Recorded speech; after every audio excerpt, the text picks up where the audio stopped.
former director, has resigned with a resignation letter for the ages. We're going to talk about everything we need to know about this scandal. Also, before we get to that, your voices made a huge difference yesterday as we watched subversives in the United States government try to derail President Trump's agenda, or more accurately, I should say, the agenda you and I share with President Trump. They tried to submarine the SAVE Act in the United States Senate. And so what did you do? You called, you wrote, you posted on social media, you tagged, you made your voice heard. And as a result, the United States Senate voted 51-48 to advance the Save America Act to debate. Now, don't get me wrong, don't get too excited yet. They didn't actually pass the bill, which they need to do, but at least it's up for debate. We have Congressman Chip Roy, who, by the way, introduced this bill to begin with almost 2 years ago, with us for the second half of the show today to talk about what's about to happen now in the United States Senate as they embark upon debate.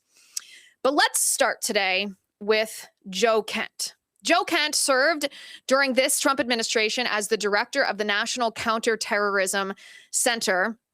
And abruptly, yesterday, Joe Kent released a resignation letter, not just internally to the Trump administration, but he posted it publicly online. And this is what his resignation letter communicates.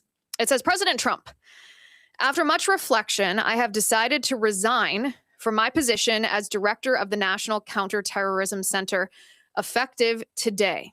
I cannot, in good conscience, Joe Kent writes, support the ongoing war in Iran. Iran posed no imminent threat to our nation, and it is clear that we started this war due to pressure from Israel and its powerful American lobby. I support the values and the foreign policies that you campaigned on in 2016, 2020, 2024, which you enacted in your first term. Until June of 2025, you understood that the wars in the Middle East were a trap that robbed America of the precious lives of our patriots and depleted the wealth and prosperity of our nation. In your first administration, Joe Kent writes, you understood better than any modern president how to decisively apply military power without getting us drawn into never-ending wars. You demonstrated this by killing Qasem Soleimani and by defeating ISIS. Early in this administration, Kent writes, high-ranking Israeli officials and influential members of the American media deployed a misinformation campaign that wholly undermined your America First platform and sowed pro-war sentiments to encourage a war with Iran. This echo chamber was used to deceive you into believing that Iran posed an imminent threat to the United States, and that you should strike now, there was a clear path to a swift victory. This, Joe Kent writes, was a lie and is the same tactic the Israelis used to draw us into the disastrous Iraq war that cost our nation the lives of thousands of our best men and women. We cannot make this mistake again.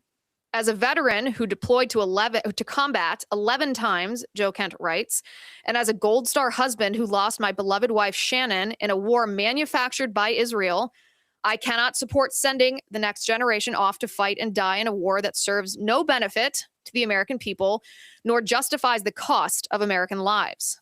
Joe Kent writes, I pray that you will reflect upon what we are doing in Iran and who we are doing it for. The time for bold action is now. You can reverse course and chart a new path for our nation, or you can allow us to slip further towards decline and chaos. You hold the cards.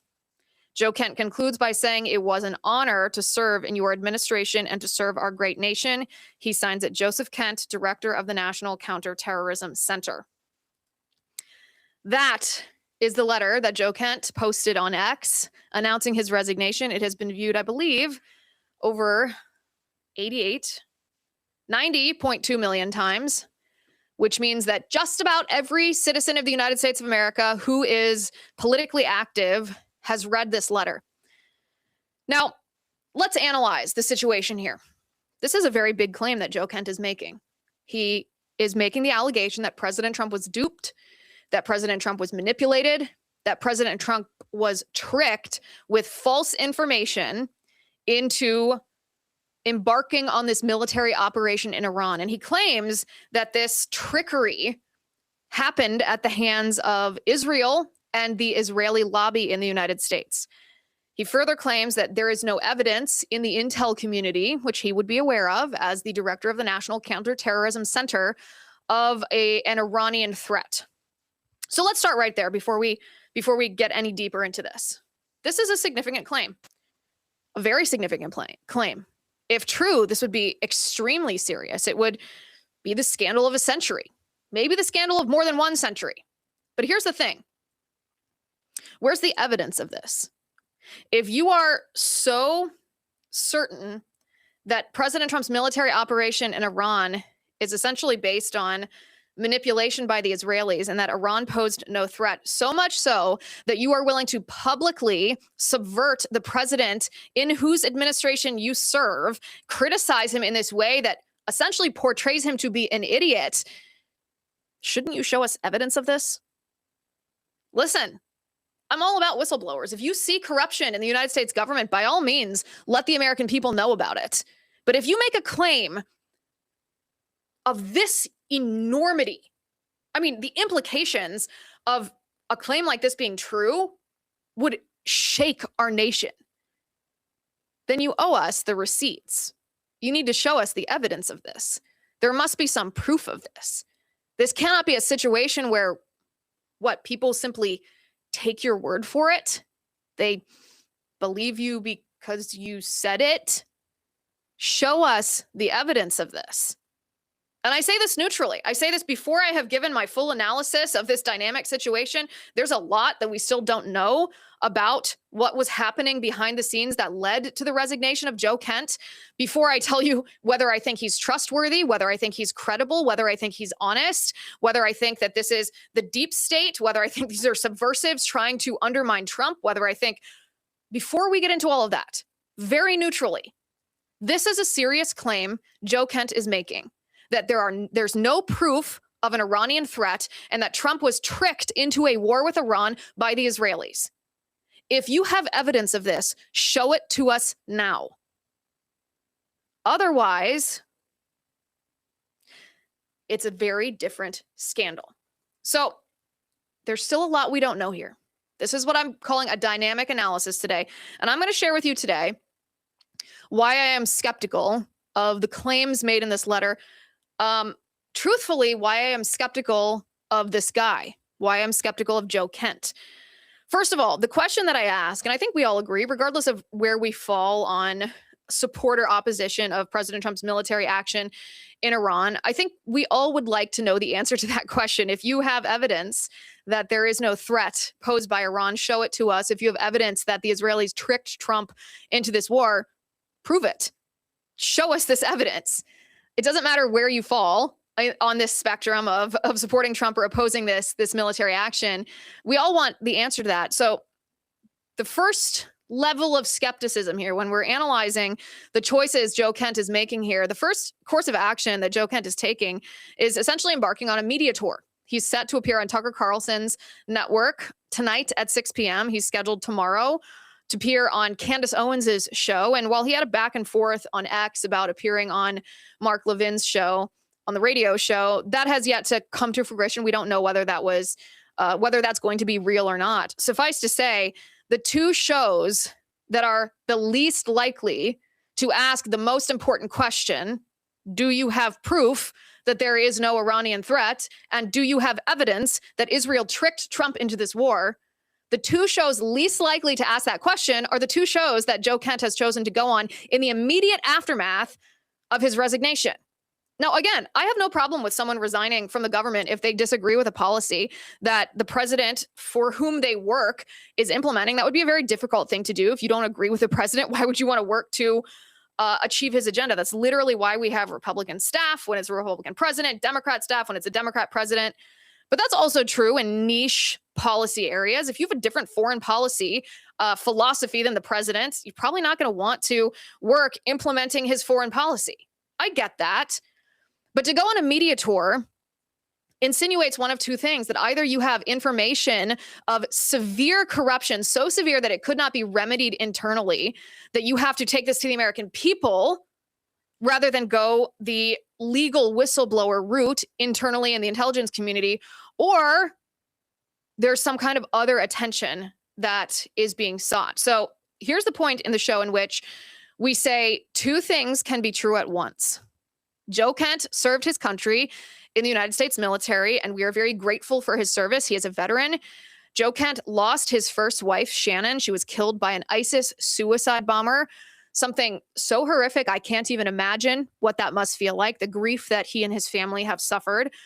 Those things can both be true, but it can also be true that Joe Kent can be behaving as an opportunist. Again, this is dynamic analysis. There's a lot of information that we don't know, but I cannot imagine sitting here, and I suspect you feel the same way. I cannot imagine having worked for an administration, and hypothetically put yourself in this position. You work for the Trump administration. You say, I share this agenda with you. I want to be part of making your administration successful and executing on this agenda. Something happens that you don't agree with.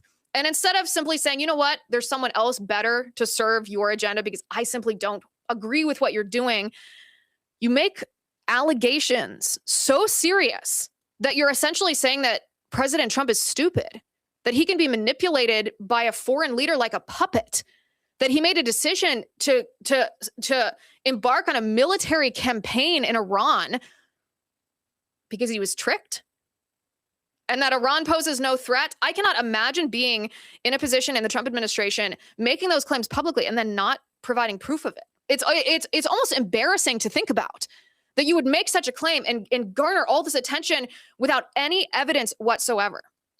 Here's the thing. This particular line of Joe Kent's resignation letter reads, in your first administration, he's addressing President Trump, you understood better than any modern president how to decisively apply military power without getting us drawn into never-ending wars. You demonstrated this by killing Qasem Soleimani and by defeating ISIS, end quote. And I read this, and I thought, wait a second. Who said that this is a forever war? This operation that President Trump began in Iran, it's been less than 3 weeks? Less than 3 weeks. What about this, and please be specific, makes this a forever war? Listen, I'm against forever wars. I know you're against forever wars. Again, regardless of whether you wanted President Trump to engage in military intervention in Iran or not, we are all against forever wars. This is a position that is held now by the majority of the Republican Party and the conservative movement, with the exception of the neocons. They are now the fringe minority within the Republican coalition, even though they hold an outsized number of seats, positions in the United States government. We're both against forever war here. But again, specifically, what characteristics of military intervention in Iran, which was started on February 28th, again, less than 3 weeks ago, it won't even be 3 weeks until Saturday. What about this makes it a forever war? This is not a rhetorical question. What is this? How does this a forever war? Limited military intervention is quite literally all President Trump has done his entire presidency, both terms. And he has promised to do the same with this. He's even given the American people a timeline to the best of his ability. Military operations, of course, they are also dynamic. You can't promise an exact day because that telegraphs to your enemy exactly what you're going to do. But he has communicated to the best of his ability to the American people assurances that this is not going to last months and years and indefinitely. He said, days, weeks, we'll let you know. It's not going to be long. Now, some people will say, well, sure, those are words, but are words actions? No, words aren't actions, but past actions are the best indicator of future behavior. So if you look at President Trump's past actions, every time he has utilized the U.S. military, it has been for a limited military intervention where he has used the military, gone in, secured the military objective, and gotten out. So in that case, do his words telling you, the American people, that this military intervention in Iran is going to be limited, do they have credibility? Well, yes. Because that's exactly what he's done before. He's used the military, completed an objective, and gotten out. But this is the strange thing that I've observed in this past less than 3 weeks. I don't want a forever war. You don't want a forever war.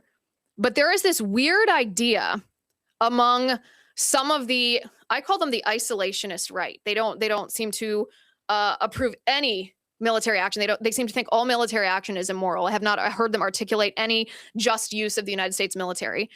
But there's this weird idea among some on the isolationist right that any use of the US military, any military action automatically means a forever war, like as if it's an inevitability versus a political choice. That is not sound thinking. That is not rational thought. That's not reality. Because using the US military does not inevitably mean a forever war. It depends on the decisions of the people who are in positions of power, in this case, President Trump. So now let's look a little bit at Joe Kent. Again, I want to emphasize this. Two things can be true at once. Joe Kent is a United States military service member. He's a veteran. His wife was murdered by ISIS. I can't imagine how that would mess with someone. I mean, every aspect of you, physically, emotionally, spiritually, it's horrendous. And my prayers go out to him. That's not something that you recover from. That's something that if you can, you learn to live with. But that can be true.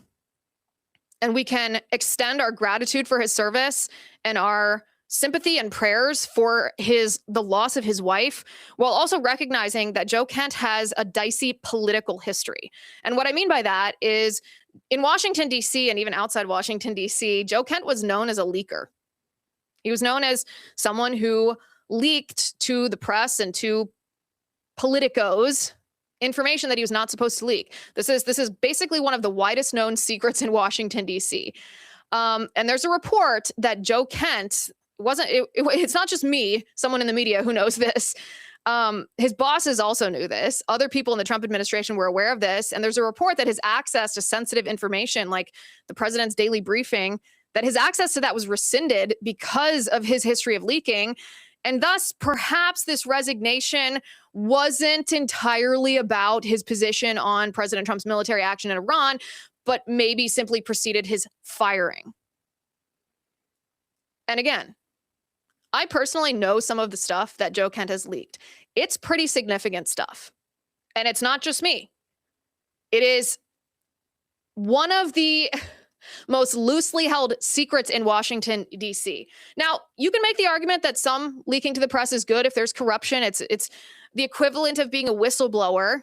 And as a journalist, I get information from leakers. I'm not going to totally disagree with that. But what I disagree with, and what I never report on, is when a leaker leaks something and tells me to take their word for it. If you want to leak something, especially when you are alleging serious corruption and scandal, you show me the evidence.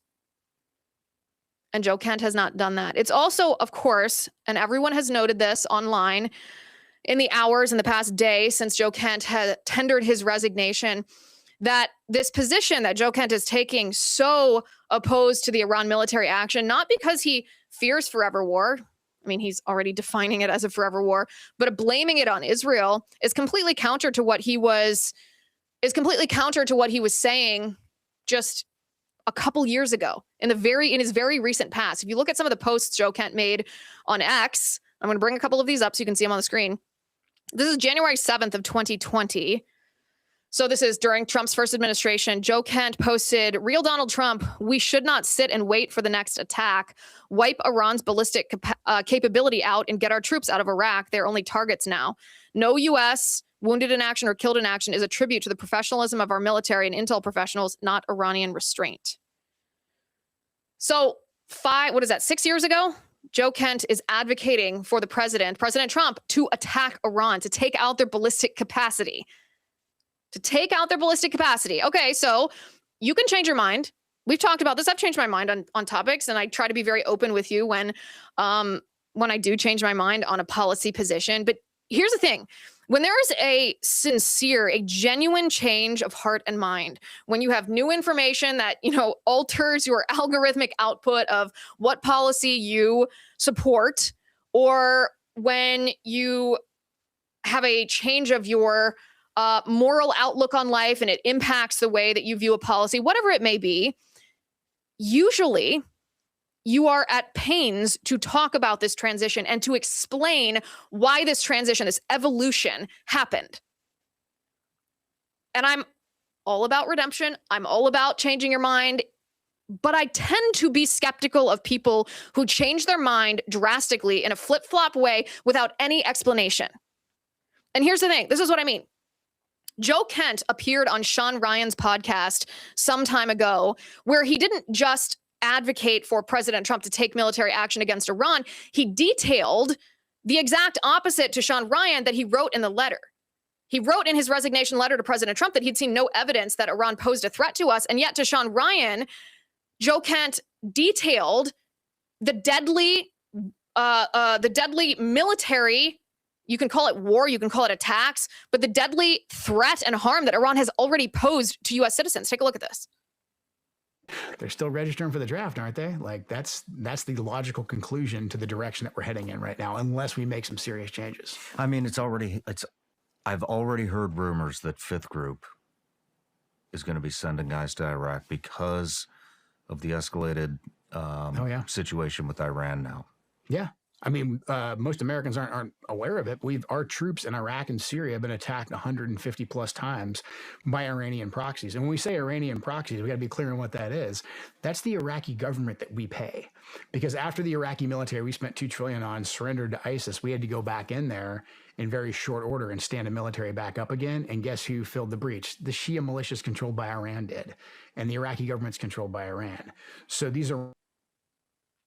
So as you can hear from Joe Kent's own mouth, his views on Iran have drastically changed. And yet we have heard publicly no explanation for him for why this evolution of his viewpoint happened, which again doesn't mean he didn't have a sincere reason for this, but it does make me skeptical about his reasoning, especially, and going back to his dicey history, especially when he has past associations with people who view the world through an anti-Israel lens, which could bias Joe Kent if he began to share that viewpoint. And what I mean by that is there have been many reports that Joe Kent, during his initial campaign when he was running for Congress, had conversations or associations with Nick Fuentes. And much of those reports are not verifiable, so I'm not going to get into the ones that are not verifiable.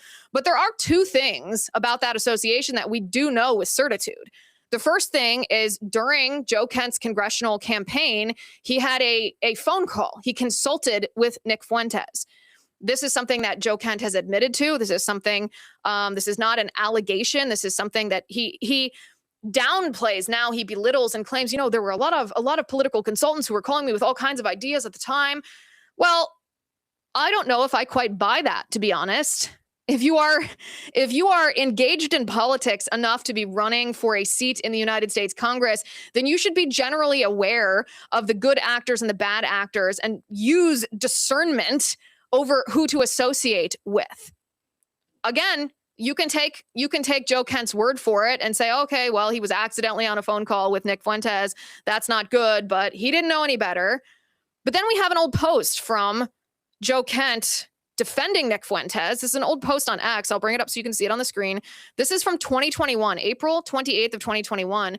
This is what Joe Kent posted. He said, many are glad that their political rivals are targeted by the state and big tech. They hate Trump, Nick Fuentes, and MAGA, as if the three are associated. He said, this short-sighted thinking has led to some of the greatest tragedies in human history. We must fight for all speech and fight the confluence of government and big tech. Now, of course, you and I agree with him on fighting the confluence of government and big tech, and we're against censorship, yada, yada, yada.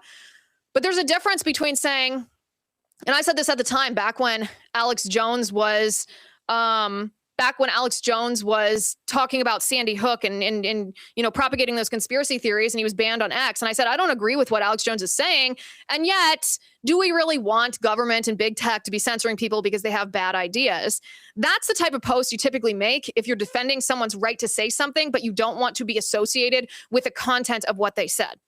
Now, again, many of the other reports about Joe Kent's association with Fuentes are not verifiable. I'm not going to propagate rumors here. I'm just going to share with you the things we know with certitude. And the reason that I think that it's pertinent to discuss that is because of the serious allegation that Joe Kent made without evidence in his resignation letter to President Trump, that President Trump had been duped, he'd been tricked, he'd been manipulated by the villain Israel. Well, if he shares a worldview with these people like Nick Fuentes, then that could certainly register as an explanation for this behavior. Listen, this is a dynamic analysis. There's a lot of information that we don't know yet. And I'll say it for a third time. You can be grateful for Joe Kent's service to our country. He's a veteran. His wife was killed by an ISIS suicide bomber. That's so, so awful. But at the same time, what this stunt that he pulled with his resignation letter, and I'm going to be very frank with you, seems to me to be opportunistic. In fact, it seems like a gross case of opportunism. It seems politically expedient, his change of course, given his past history of supporting striking Iran and detailing the specific threats and harm that Iran has inflicted on U.S. citizens. It seems politically expedient to suddenly change course. It seems as if he could be positioning himself, given that he's running to Tucker Carlson today and to Candace Owens tomorrow. It seems that he's positioning himself in the anti-Israel media space. Now, let me just say, this is just my analysis. As someone who has existed in this industry, this media industry, for over a decade and watched the grossest possible cases of opportunism, I tell you, I could fill a whole juicy book. This looks like a textbook example of that to me. You combine fame with money, with influence, with views, with clicks. It is an intoxicating cocktail. You contrast that with a job in the United States government, that title of which your job title sounds cool for about a day, but then you're not allowed to talk publicly. No one's really paying any attention to you. Your opinions, you're not high enough in the administration that your opinions are actually being listened to. That's a pretty tempting cocktail, or a pretty tempting contrast for someone like Joe Kent. There's also, of course, been the discussion. His resignation comes immediately prior to the intelligence hearing that's happening today, the worldwide threat hearings. This is Tulsi Gabbard and John Ratcliffe and FBI Director Kash Patel, all of the bigwigs in the intel community. And, you know, as Catherine Herridge noted, by posting that letter yesterday, Joe Kent guaranteed that his resignation over the war in Iran will be front and center during the annual worldwide threat hearings on Capitol Hill today. For what reason? This is my speculation, perhaps to keep his own name in the headlines, perhaps to drive the narrative in those hearings, to be critical of President Trump's military action in Iran.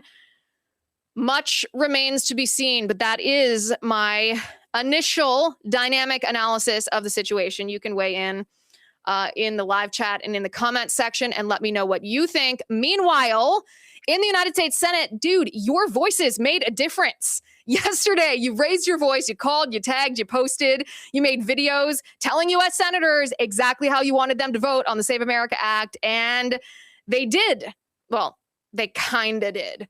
They kind of did. We have Congressman Chip Roy coming up with us in just a second. Did you know he was the one who originally introduced the SAVE Act in the United States House of Representatives almost 2 years ago? And finally, this initiative is coming to fruition. We're going to talk to him about what's about to happen next in the United States Senate. But I want to give a huge shout out to today's sponsor, All Family Pharmacy. Who should decide what medications you have access to? You and your doctor, or Dr. Fauci and Big Pharma?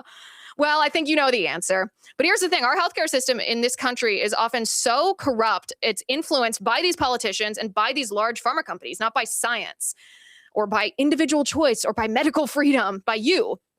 That's why you need a place like All Family Pharmacy. They are a licensed U.S. pharmacy focused on giving you straightforward access, not politics. They don't force you into an outdated system or make you deal with insurance. You can order in advance and keep a 3 to 6 month supply of your medication on hand. And they have all the essentials: antibiotics, antivirals, ivermectin, mebendazole, NAD, blood pressure medications, and over 300 other prescription medications. It's super easy. You just choose what you need on their website. A licensed physician reviews your request, prescribes safely, and then your medication ships directly to your door. Highly recommend you stock up and save 10% today. Go to allfamilypharmacy.com, and my promo code for that 10% off is Liz10. That's allfamilypharmacy.com/Liz, promo code Liz10.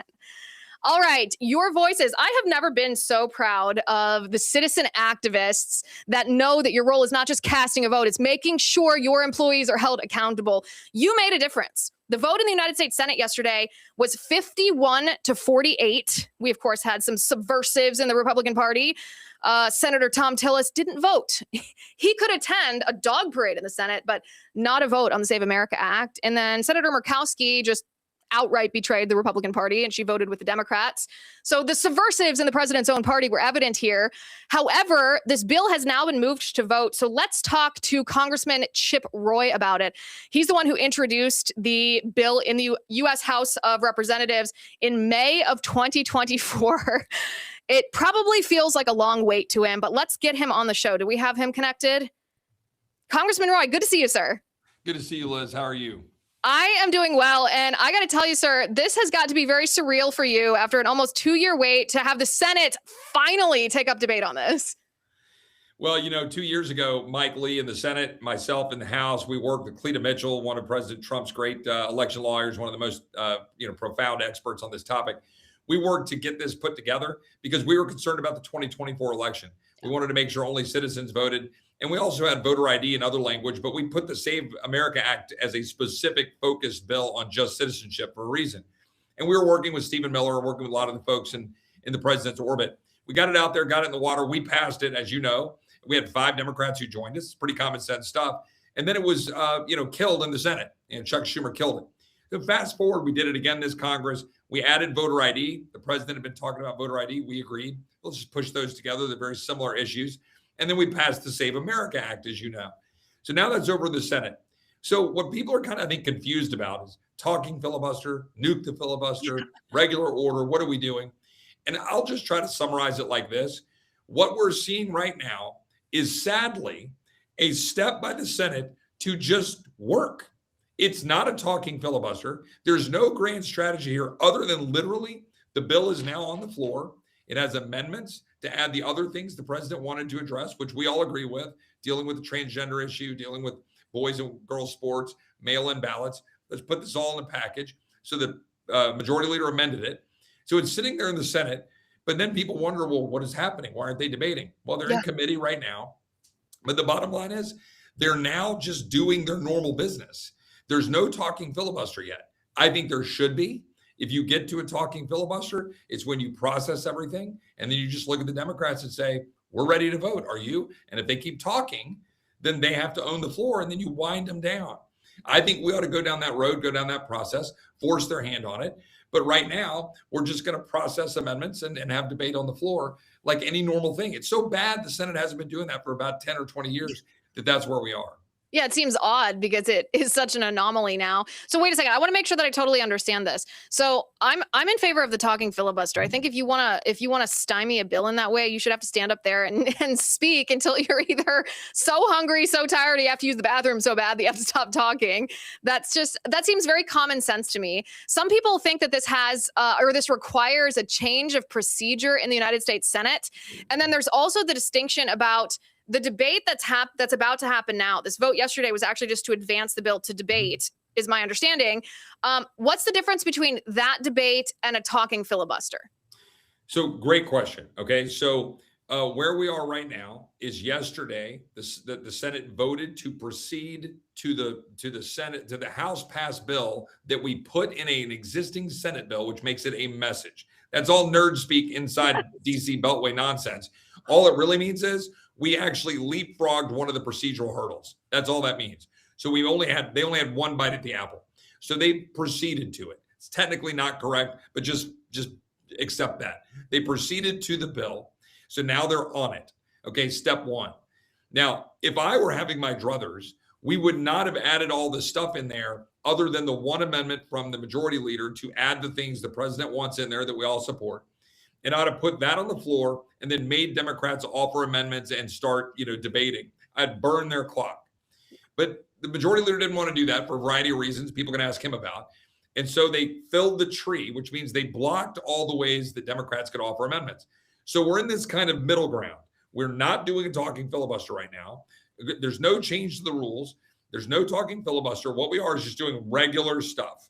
The bill's on the floor. Okay. Republicans put amendments on there that they want. And now it's up to people to talk about it. And then at some point, there'll be a vote. What I don't want there to be is confusion that somehow we're on a fast track through a talking filibuster to beat the Democrats right now. We're not. To beat the Democrats, the American people are going to have to rise up and demand and turn the heat up and tell the Democrats, you need to vote for this, because right now the majority leader is heading towards a 60 vote, whether that's in a week or 2 weeks or 3 weeks, unless we say no to that and stay on the bill. Last point I want to make. We are on this bill until Republicans decide to proceed to something else. That's just the case. I would just stay on this bill and keep browbeating them, and I would clear off amendments, and then I would try to burn the clock. But I don't know what the majority leader is going to do yet.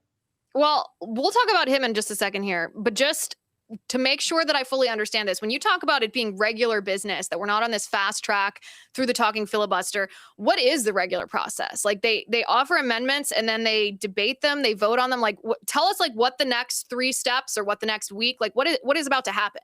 So if you rewind the clock, when I was a lawyer on the Senate Judiciary Committee 20 years ago, we would put a bill on the floor, a Senate, bill, and you would just offer amendments in good faith. Hey, we think this bill, it ought to be 50% less in spending, or we should cut taxes to X, or whatever the bill was. And you'd amend it. You'd have debate, you'd amend it, you'd have debate, you'd offer an amendment, you'd vote, and you'd go through a week, and then you'd vote the bill up or down. Well, along the way, leaders in both parties decided to clamp down on that debate. So what we did was we filled the trees. That means you put the amendments in place that don't allow any more work. And they would fill the trees, and then they would file cloture. That's the 60 vote threshold. And then they would say, look, we tried. And then they'd go back to their fundraiser and leave the Senate in a quorum call. That's not good process. So what I would say right now is, to the credit of Mike Lee, to the credit of all the proponents, to the credit of the majority leader, we're moving out of that paradigm, broken, and we move to a still broken but less broken paradigm, which is, okay, we've filled the tree, but we're allowing debate. We're not forcing an immediate cloture vote. Great, let's have that debate.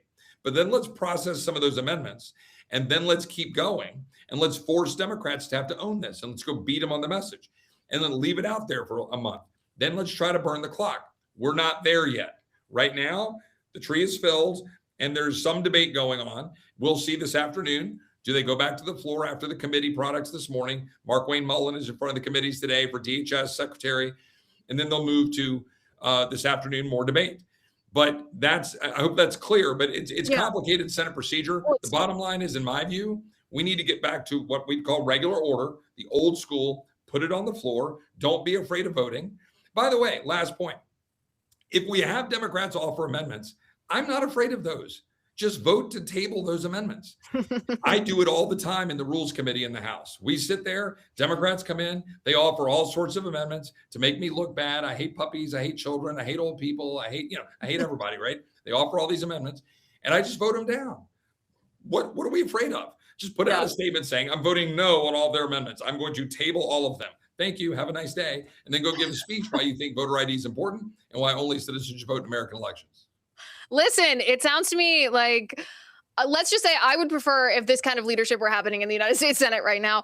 Talk to me, though, about the decisions that Majority Leader Thune has made. Why hasn't, in your opinion or your knowledge, why hasn't he moved towards the talking filibuster? Because it seems to me that even if they do all these amendments, they have this debate, if they reach that cloture vote, they're not going to get 60 votes in the Senate. It's going to be voted down unless Thune changes course. So, why hasn't he? So I want to give some credit to the majority leader for breaking from the last decade worth plus of tradition of just putting it on the floor, filing cloture, and then going and giving a press conference. I think that's failure theater. It's designed to fail. In this case, I think that the majority leader is trying to manage a conference where he has a handful of people who aren't there. We already saw Lisa Murkowski didn't even vote to proceed to it. Tom Tillis didn't even show up to vote. Mitch McConnell has stated his opposition to the bill, but he voted to proceed to it, I think out of deference to the leader. That's just a guess. So there's 3 right there. That's already a problem, right? That leaves you at 50 if everybody's present. So it gets real tight for the leader to manage this process. There's also now the other issues that have added to it that are being amended, that we don't know where all the members will come down on.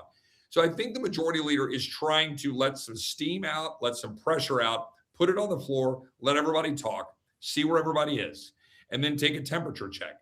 I hope he will stay the course, not proceed to anything else. Now, look, if we get a DHS funding bill and we need to get that moved, fine, put it down on the floor, proceed to it, pass the funding bill, and then go back to SAVE Act. I don't think we should give and just say, okay, we tried.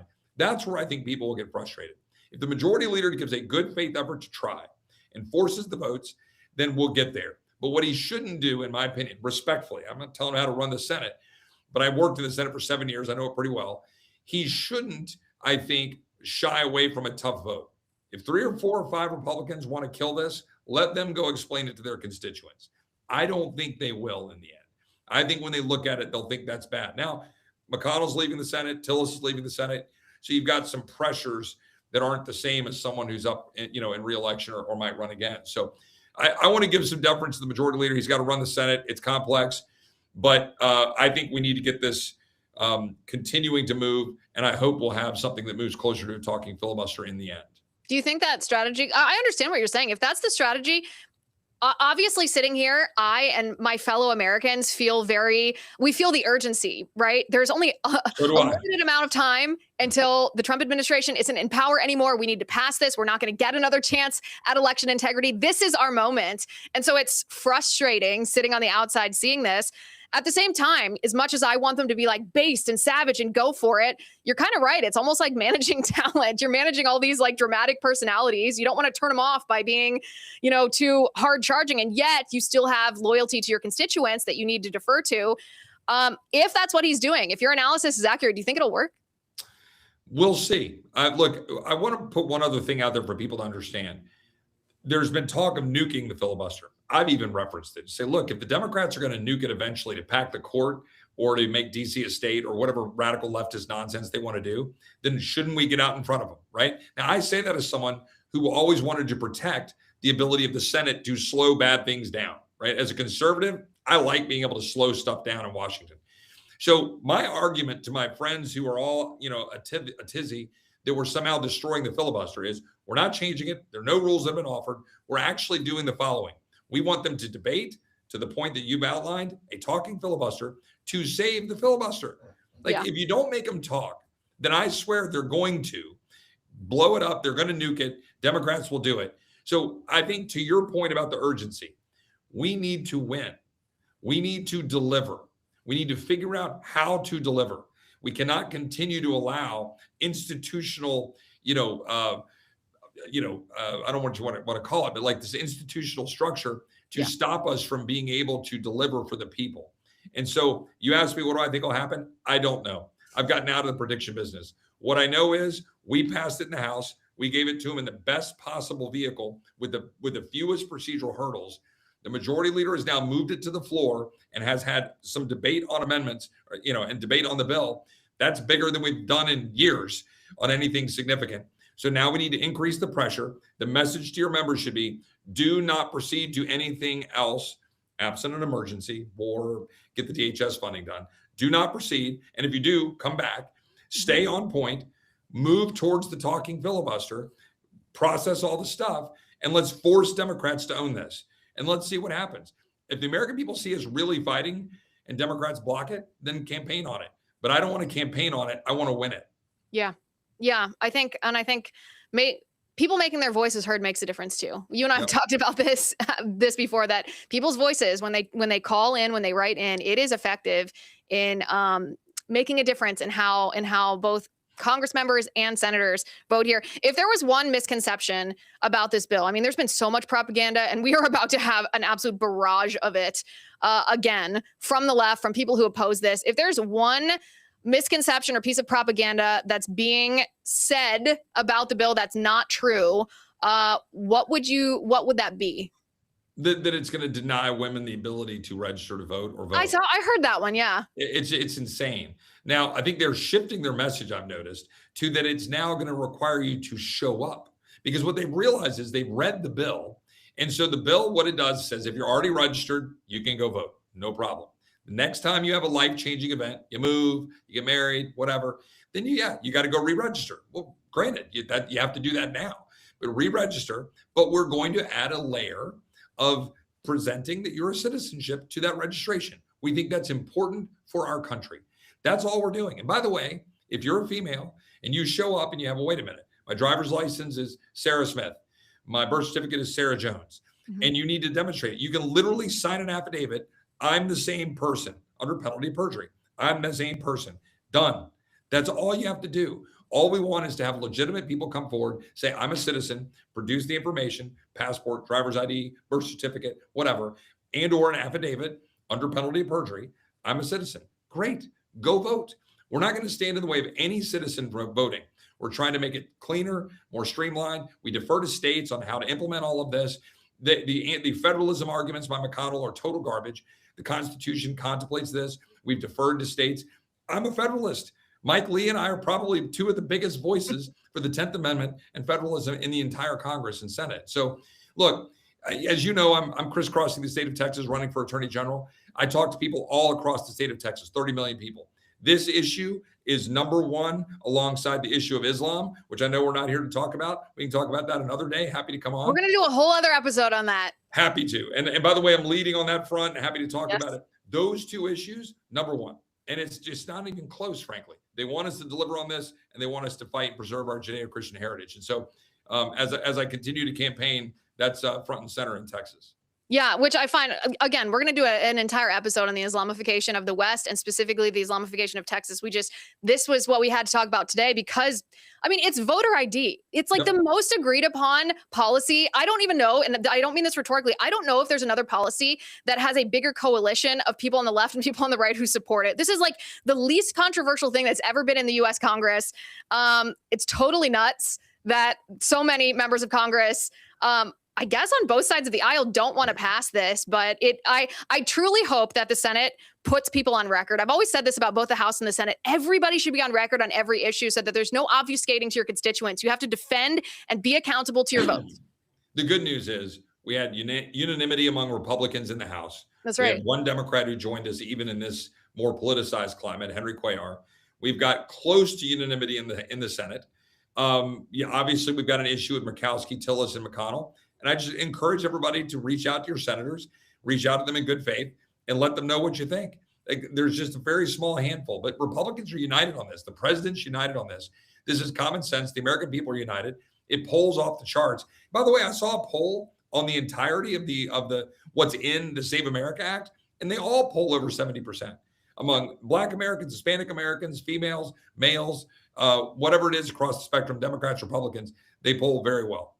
Yeah, the only people I like to say the only people that oppose this are cheaters. So there it is. There it is. All right, Congressman Chip Roy, thank you for introducing this 2 years ago. We greatly appreciate that. Thanks for all your work on this. And listen, you are a little bit more positive than I was today. And I hope and I pray that you are correct and that this is going to work out because this could really change the trajectory of our country. Well, thanks for having me on. And look, I don't want to be Pollyanna-ish. Right now it's going to take the people demanding it or we won't get it across the finish line. But we've moved it into it's like you're now at the starter's block. You're in the race. Okay, good. Now let's go. But we've got a lot of work to do if we're going to actually force them to get there. So let's keep the heat up. But I'm not Pollyanna-ish about this. Right now, if you're betting in Vegas, we ain't going to get there. But we got to fight hard to try.